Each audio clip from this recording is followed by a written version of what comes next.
town of Evermere was peaceful, orderly, and predictable. The people woke at the same time, ate the same meals, and followed the same routines every single day. But there was something strange about Evermere, something no one ever talked about, no one dreamed. 10-year-old Leo Brightly was the only one who noticed.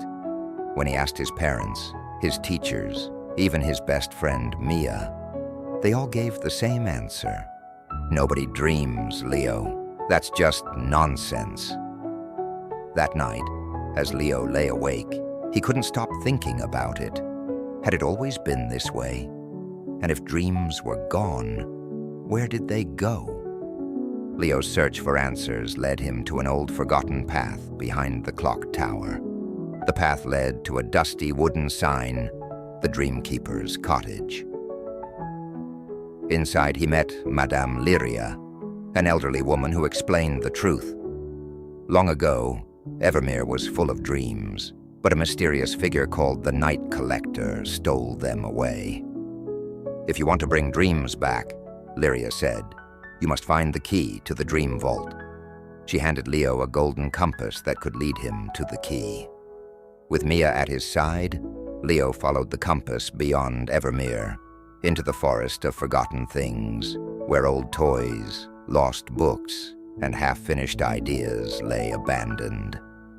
Their journey led them to the Dreamless Lands, a vast, misty place where the Night Collector waited. Dreams bring chaos, the Night Collector said. Without them, Evermere is safe and orderly. Leo disagreed. Dreams make life worth living. The Night Collector challenged them to find the Dream Vault's key in a shifting maze of forgotten dreams. Inside the ever-changing maze, Leo and Mia saw incredible things, flying books, unfinished paintings, and whispered lullabies.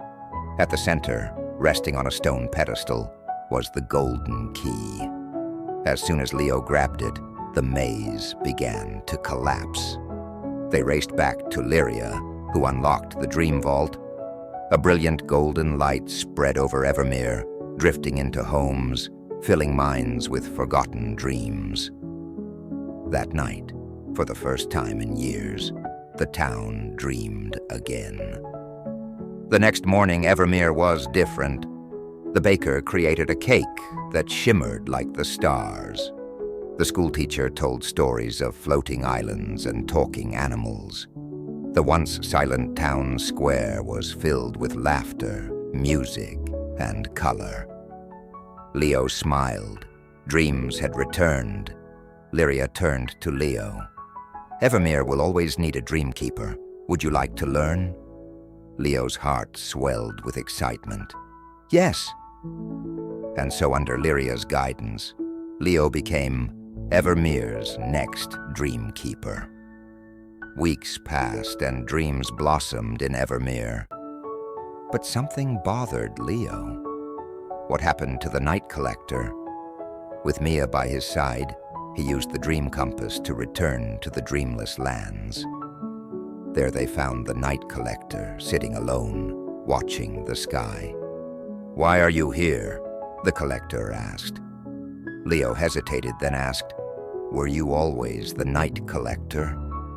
Or were you someone else before?" The figure was silent for a long moment. "I once dreamed, long ago, but dreams can hurt. When people lose them, they feel pain. I took them away so no one would suffer." Leo thought about this. Then he reached into his pocket and held out a tiny glass jar. Inside was a single flickering dream. "Maybe you should have a dream of your own." The Night Collector hesitated, then slowly took the jar. As they watched, the figure's dark cloak softened, and for the first time, the Night Collector smiled. Maybe, just maybe, even the Night Collector could dream again. 1 month later, Evermere held a grand festival to celebrate the return of dreams. Children painted the streets with imaginary creatures. Music filled the air. And in the town square, A giant dream tree stood, its branches glowing with tiny dream lanterns.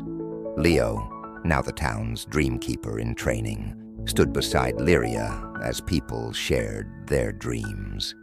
Mia leaned over. "So what's next, dreamkeeper?" Leo grinned. More dreams, more adventures, and maybe even a few surprises.